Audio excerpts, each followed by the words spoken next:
You're with us here on Trading Hour. We are coming to you live from the CNBC TV18 Motilal Oswal studios. I'm Hormas Vatakia. With me, Mangalam Malu and Ritu Singh joining us from Bangalore this Friday morning. And it's been that kind of a week, right, for the markets. We've been up, we've been down.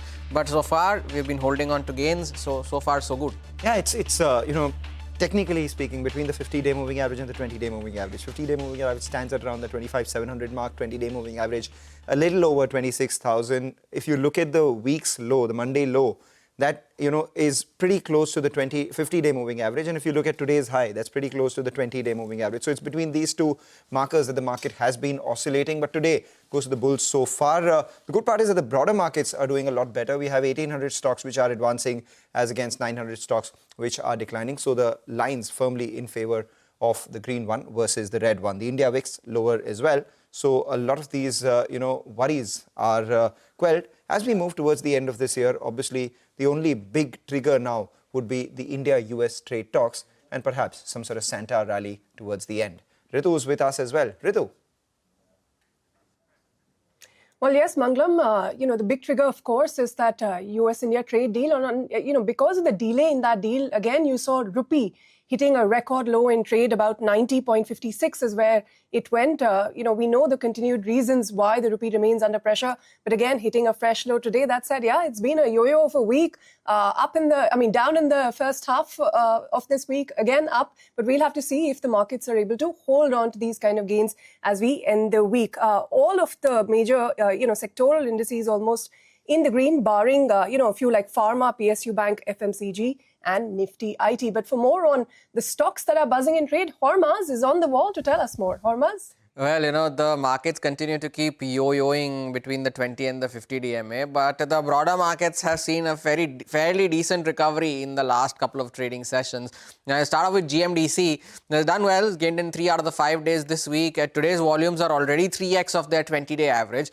We had close to 75 lakh shares that have been traded on GMDC. The 20-day average is around 24 lakh shares. The stock is now at its 100-day moving average of 517. The next important level on the upside is going to be the 50 DMA, which is at 562. And it's had a fairly decent year. Despite correcting for 3 months in a row now, GMDC is still up 62% on a year-to-date basis. Hindustan Copper, of course, copper prices at record highs, silver at record highs as well. The stock has snapped a 4-day losing streak today, 6% higher on the stock. The volumes, though, not very convincing. They've been continuing to decline every session this week. It will be interesting to see how today's volumes turn out. We have had 1 crore shares being traded, the 20-day average of around 40 lakh shares. The stock, though, is up around 50% so far this year and is also now exactly at its 52-week high levels of 378. And lastly, Dynacon Systems, it's a news flow based reaction. It's an order win that the company has received, 13% higher on the stock, the biggest single day gain since August of last year. Today's volumes are the highest in the last 3 months. The stock has seen around 10 lakh shares that have traded compared to a 20-day average of just around 8,500 shares. And the stock has moved above its 50 and its 100-day moving average. The next level on the upside is the 200-day moving average, which is around 1,013.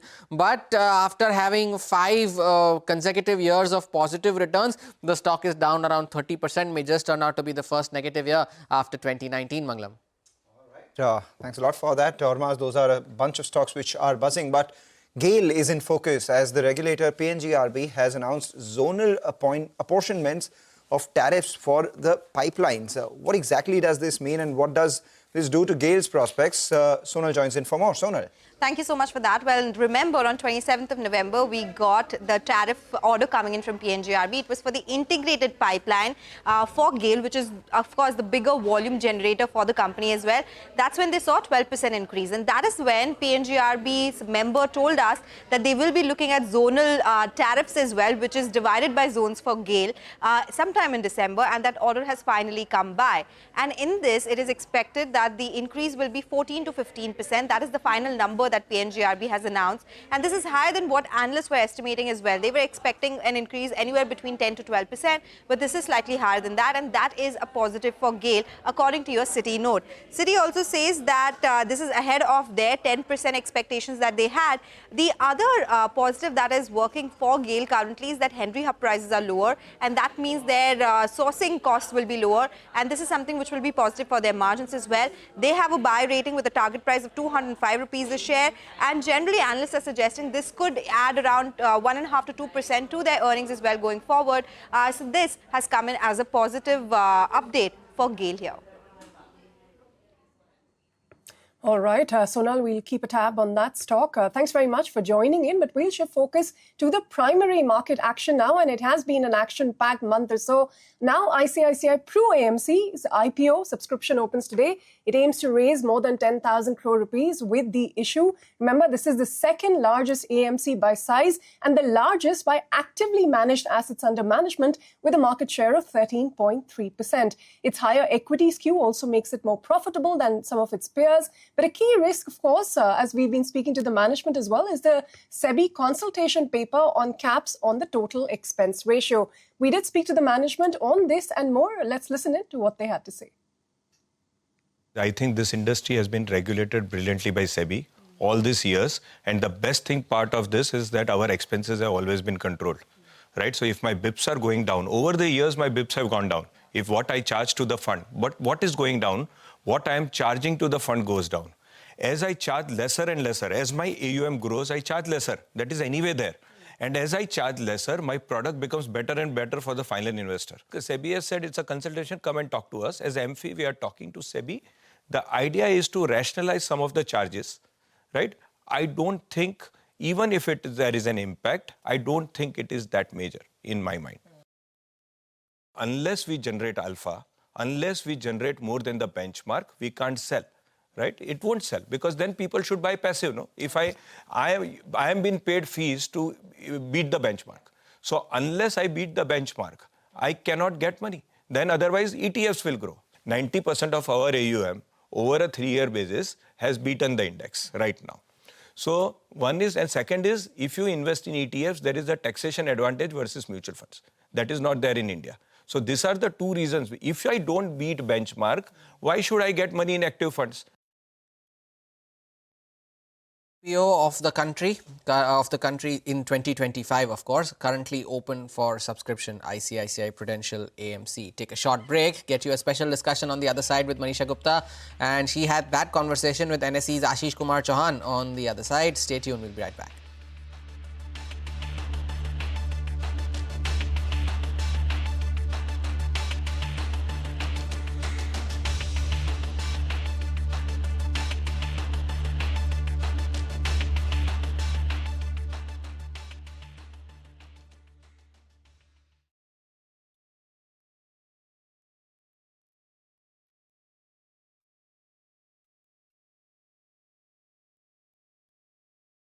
Welcome to Bond Street, and in the series we have a very special guest joining in today. It's Mr. Ashish Chauhan, MD and CEO at NSE. Mr. Chauhan, hi, thank you so much for joining in. And when we talk about the bond markets, we do realize that the last 10 years perhaps did not yield much in sense of volumes or participation therein. But 2025 has been a great year. And is that a building block for the next few years now, would you say? I broadly agree with your observation. Why? Because when Mr. Modi took over in 2014, India's equity market capitalization was 67 lakh crore. Today it has gone to 475 lakh crore, right? And so it has gone up 7 times. Right. The bond market has remained where it was, which is probably 15-16% of the total GDP, whereas the equities market has gone to 140% of the GDP. And that's where basically we have seen that sort of divergence between equities and bonds emerging. But there have been also underlying reasons why the bonds market or the debt market in India has not developed. And for me, that includes the overall debt to GDP ratio. I mean, if you take a look at the debt to GDP ratio of US, it is more than 5:1. China is also 4:1, 5:1. India is running with all the bonds and all the loans put together on the total economy at some 0.6, 0.7:1. So we are like literally Much lower. 5-6 times lower than what we should have given the size of economy. Right. And so if you want to grow fast, you will have to use debt very well. You don't have to sort of balloon it up in an unproductive way, which was the concern during 2012-13. Okay. But today we have actually sort of shrunk the bond market, which itself is unhealthy in my opinion. Right. So when we have this vision of Viksit Bharat, and almost all segments and sectors seem to be working towards that, and when you have a developing nation, you need long-term capital stability therein. Would you say that the bonds will play a very important role therein? Each economy, I mean, if you look at the last 1,000 years, the city-states, the cities, the development of every economy, including the last 40 years of China's growth, has been on the back of debt. And that is what we need to understand, that the long-term debt is absolutely essential for any economy's growth. And no economy can build infrastructure basis equities. Equities are inherently risky, and they are what we call quarter se quarter tak. And that's where you don't sort of invest for 30 years, 40 years. Whereas the pension funds, which have long-term liabilities, the insurance companies, and many other similar entities, trusts, they require continual income flow, and that's where private equity guys, and that's where we need to promote such institutions to invest and make life easier for them, because we have now a plethora of regulators. Each of them have their own very tight regulations, and they inherently ensure that the bond market, which is actually where they are supposed to get their returns from, ends up not developing that well. And that's where I think a lot of coordination amongst the regulators is required. Otherwise, ball is like falling between all these regulators. Right. The last 2 or 3 years, as you've been telling us as well, that NSE volumes in bonds has increased, especially in 2025. What is it that NSE plans to do from here on, and what policy support are you then looking for that? In a way, of course, the tax policies, if they become favorable to bonds, then that becomes easy. Last 10, 11 years, we have seen much more tightening on the bond side, on the taxation side. But effectively, what we have seen is that the OBBB platform, which SEBI mandated recently in 22, we started working on it. And then in 22, we had per bond around 100 transactions a year. Today, we have reached 1,066 transactions a year in 25, still a few days to go. Right. And so, in a way, we have gone up like 11 times more transactions in 3 years. But if you look at the aggregate number or absolute number, in this year, we have done around 10 lakh transactions, which is like a minuscule compared to what we do in equities, right? I mean, it's not even a... Baby steps, but we're getting there, would you say? Even a fraction of a fraction. For me, things happen slowly and then suddenly. This is the slow part. Suddenly, somewhere things will happen. For me, OBB platforms have been great boon for investors to come into the markets and taste the bond markets directly. And then, of course, we have also applied... we have currently around 29 OBB platforms. Probably more will come. Okay. They will go out. We need to do market making through OBB platforms or otherwise for investors to get that small little lot liquidity when they want to come out, because liquidity is an absolutely essential function of a well-functioning market. And that's where we have not yet been able to provide that low amount of or small amount of market making, which has been a boon in SME market. If you look at SME equities, have come up very well due to the market making being made compulsory by SEBI. But in the bonds, we have not yet seen that. Hopefully, SEBI will do it in 26. And then, of course, more and more companies are raising money abroad, but for their infrastructure stuff. But when India has to do much more infrastructure, if we are able to rationalize policies on bonds across all the regulators, like PFRDA, NPS, and of course insurance, RBI, SEBI, then probably we'll have a very well-functioning, less risky, because bonds are inherently less risky assets compared to equities. And they will give consistent returns to the investors, which is absolutely an essential part, especially for the graying economy. We have a silver economy.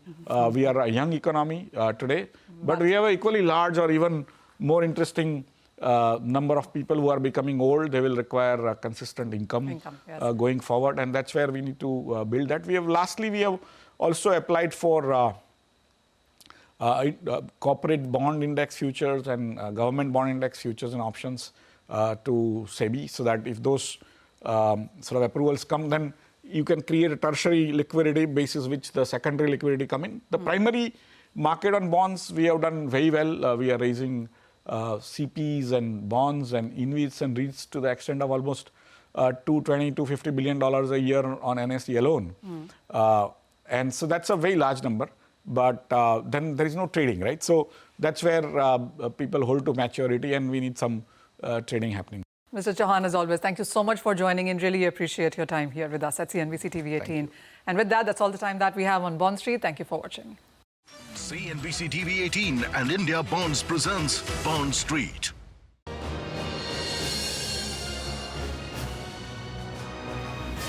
"26 years of CNBC TV18.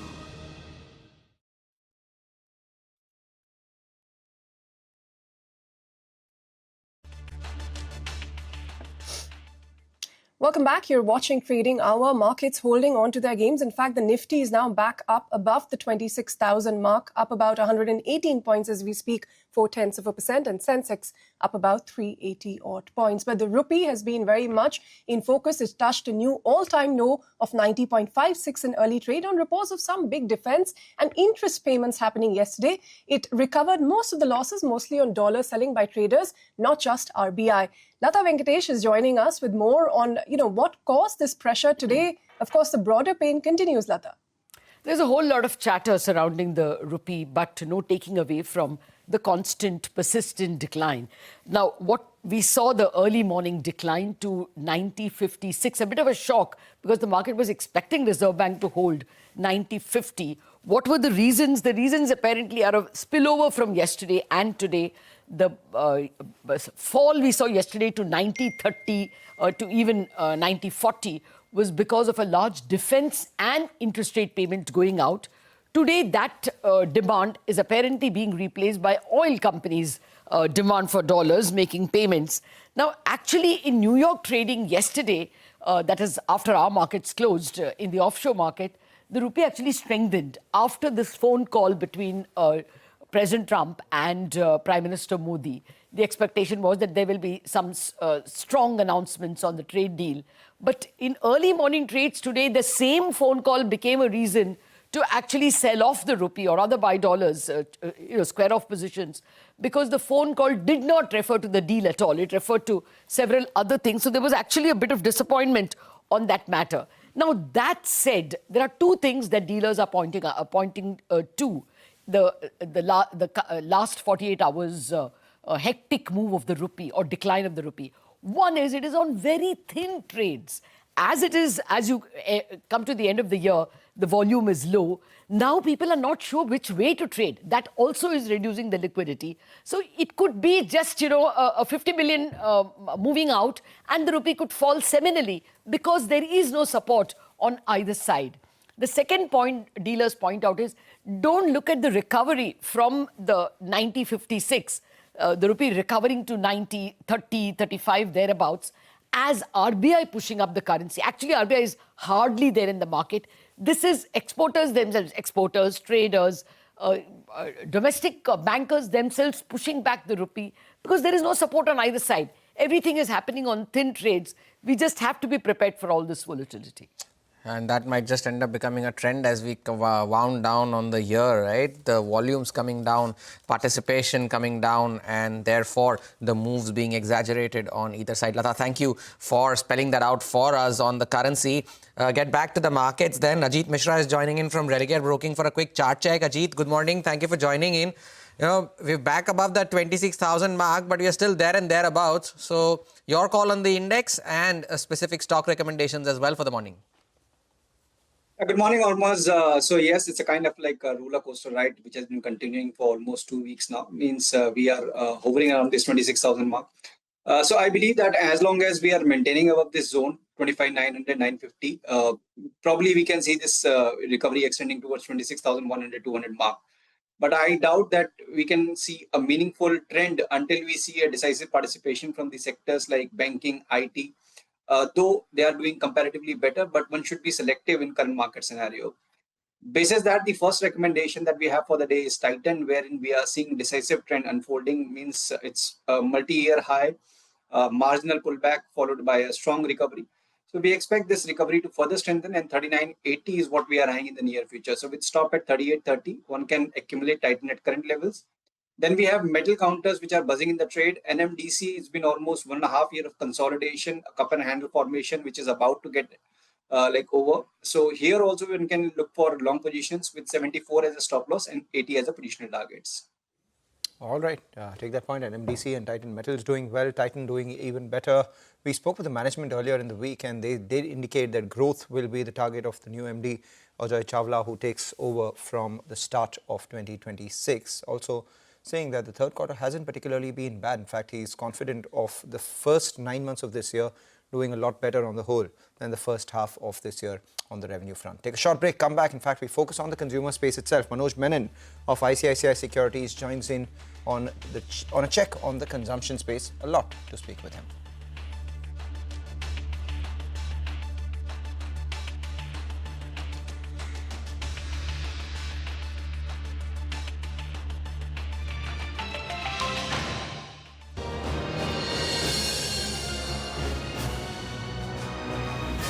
"26 years of CNBC TV18.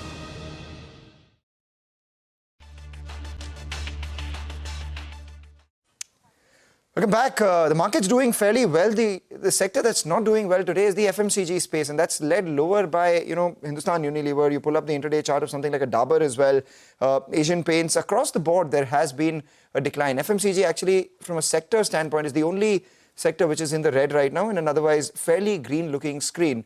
The only stock in the consumption space which is doing well is the one that we spoke about just before going into break. That was Titan. Stock moved to the high point of trade. So how is this consumption space likely to pan out? What are the initial findings from the ground when it comes to demand, etc., post GST, and what the outlook is for your FMCG portfolio? We do have Manoj Menon, who's the head of research, consumer analyst, expert at ICICI Securities, joining in. Manoj, before we speak about numbers and all of that and stuff, we'd like to wish you a happy birthday. I won't tell the viewers your age, but you're 25 with a few years of experience. Let's pull it that way. Thank you, team, for that. I think there are better things to discuss, right? I mean, so we can move on to the stocks. Let's talk about that. GST, post GST, you've been doing a lot of ground checks, etc. What have your findings been, and is it actually growing as per what the management had been telling us at the end of the second quarter? So 2-3 things actually. Before I jump into that, I want to tell you the sources, right? So my source of information is the listed companies, as well as a wide spectrum of unlisted FMCG companies who I speak with, right? The only context to note is many of these folks, happen to be over-indexed in urban, the unlisted FMCG, right? So that's my, source area. Now, broadly, we have found 3 things, right? Point number 1, particularly in the discretionary part of consumer staples or FMCG, the demand uptick is visible, right? Point number 1. Point number 2, it seems that consumers are very happy, right, with the absolute rupees being lower for large packs. Just give you an example. Let's say a 500 rupee shampoo bottle, which was the price earlier, the current price is 440, right, adjusting for discounts, etc.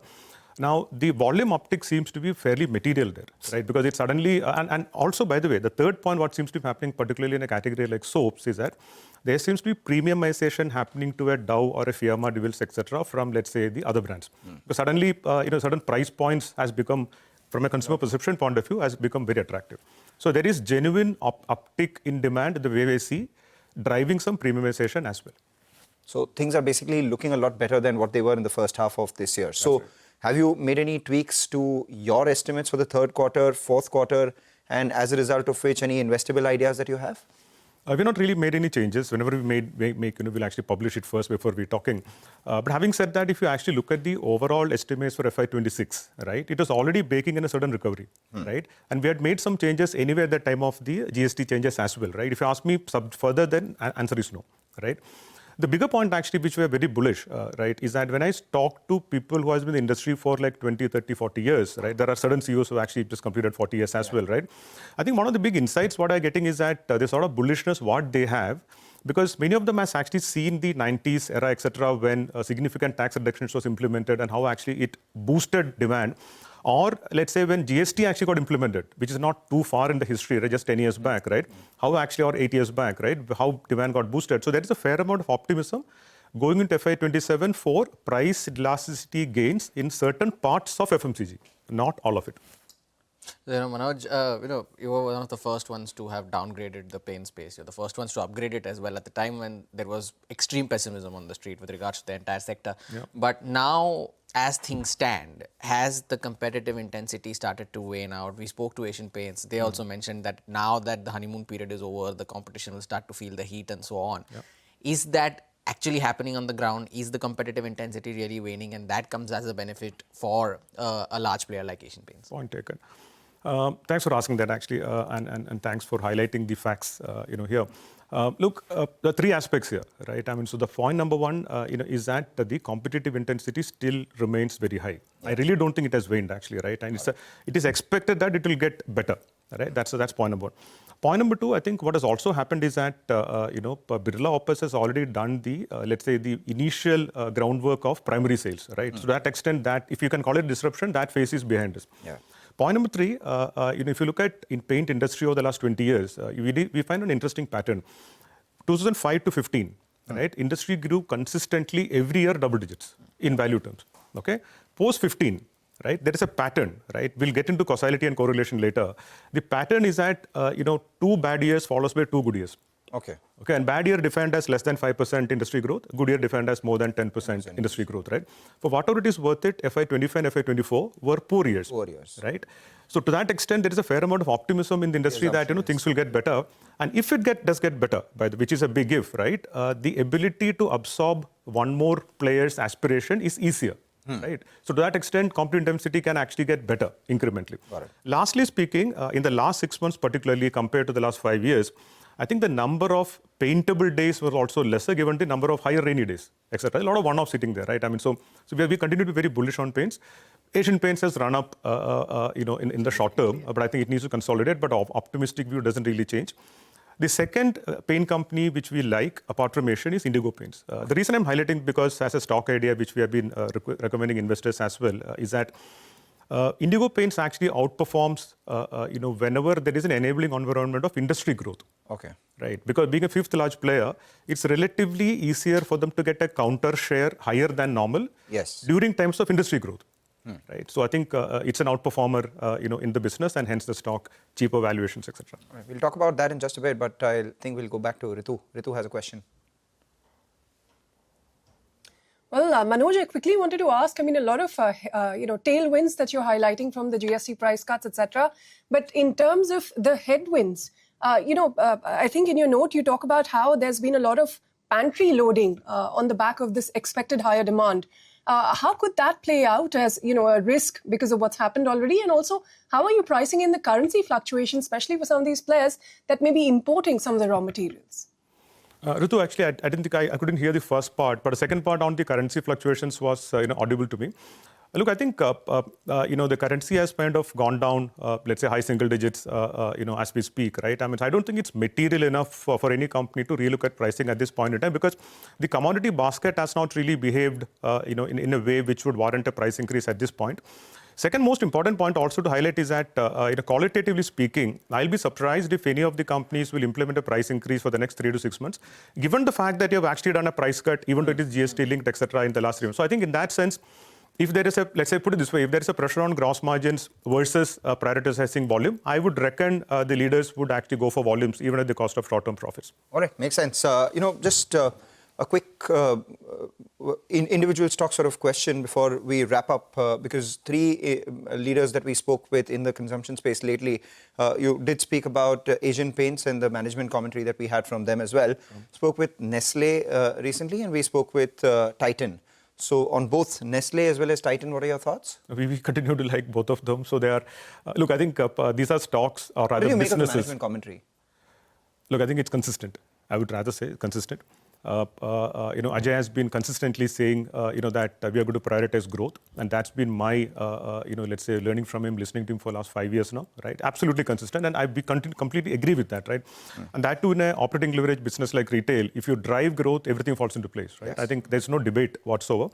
And some of the good work, which actually Titan has done in the jewelry business the last couple of years, particularly under Ajay, is that they've actually reduced the gold price premium, relative to the relevant competitors, right? I mean, so I think that's another leg which is behind them. To that extent, faster growth expected, into the medium term, for Titan. 100 basis points margin given away for reducing. Is Absolutely. good. Yes, And absolutely. Nestle? Nestle, we are very bullish actually for a couple of reasons. One, there is a macro element also there, right? The last couple of years was fairly difficult, I would say, for urban consumption, right? Rural has started outperforming. And if you extrapolate the current situation of good GDP growth and cooling inflation, I don't want to use the word Goldilocks, but it's somewhere there, right? Closer there, right? I think urban consumption making a comeback is a matter of time. It's not about why, it's about when, right? And Nestle is, absolutely square, in terms of getting that benefit, right? Point number two, very, very important to appreciate, right? Nestle actually has got certain categories like chocolates, which is truly discretionary and impulse within FMCG. Yes. Right? And it has actually seen an 18% to 5% reduction.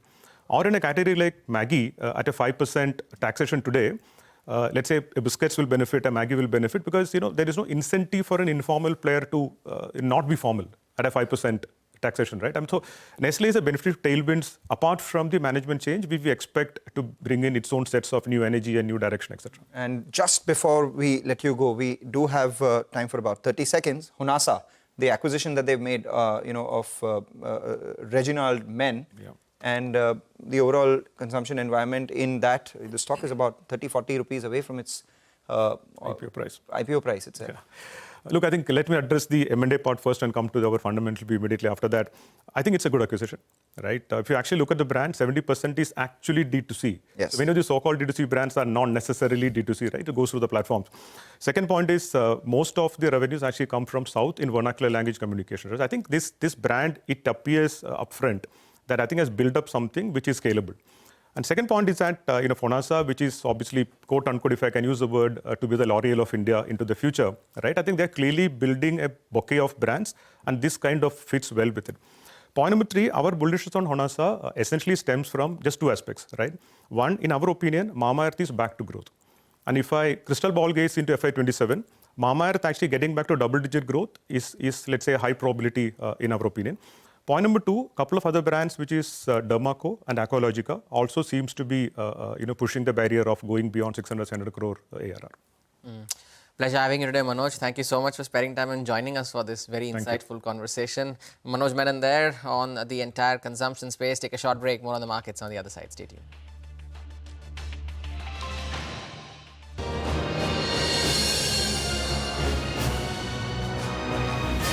26 years of CNBC TV18. Welcome back. You're watching Trading Hour, and we'll shift focus to the banking space because the Reserve Bank of India has removed all restrictions on banks opening and maintaining cash credit accounts under the updated transaction account rules. Now, banks can now offer these facilities based purely on consumer needs without any regulatory caps whatsoever. Now, cash credit essentially is a short-term flexible business loan for working capital that is usually taken. RBI, in fact, has also withdrawn an earlier proposal which had said that only 2 banks can open current accounts for a corporate borrower, with each lender holding at least 10% of the total loans given by the entire banking sector to the company. Now, these, of course, remember, were released earlier as draft rules on the 1st of October, but we saw quite a bit of pushback from the industry, and so now RBI has accepted some of those demands and eased the norms, especially when it comes to opening and maintaining current and overdraft accounts. Now, according to these amended rules, banks can now maintain these current accounts without any restriction for customers that have banking exposures of more than 10 crore rupees to the entire system. Effectively, this will give banks much more operational flexibility. It will also simplify corporate banking. But that said, some rules remain firm. For instance, the requirement that funds be transferred to a designated transaction account within 2 working days, that has been retained despite the request from banks for an extension. Proposal to accept or exempt accounts that are linked to law enforcement instructions, that was turned down, and calls for a special exemption for certain borrower categories was also rejected by RBI. But overall, more operational flexibility to banks, simpler rules, positive for large banks especially that have bigger exposures, because now they get the opportunity to offer current current and overdraft accounts without any restriction or cap on the number of lenders. And that also means more fee income for them and, of course, better visibility on the borrower transactions, so improved risk assessment as well. Overall, continuing with that theme of RBI, giving some sort of relaxations for the banking sector. On that note, we're going to slip into a break, but don't go anywhere. More on the markets when we return.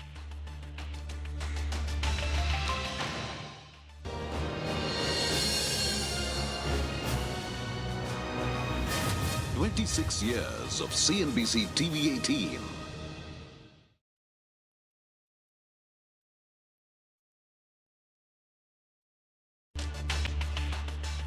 Nearing the highest point of the day again is the Nifty, 125 points higher as we speak. The broader markets also doing fairly well for themselves. The Nifty Bank still continuing to move closer towards that 59,500 mark. So good going for the markets as we go into the second half of the final trading day of the week. Take your leave on this edition of Trading Hour. From Mangalam, Ritu and me, thank you for watching. Halftime report on the other side.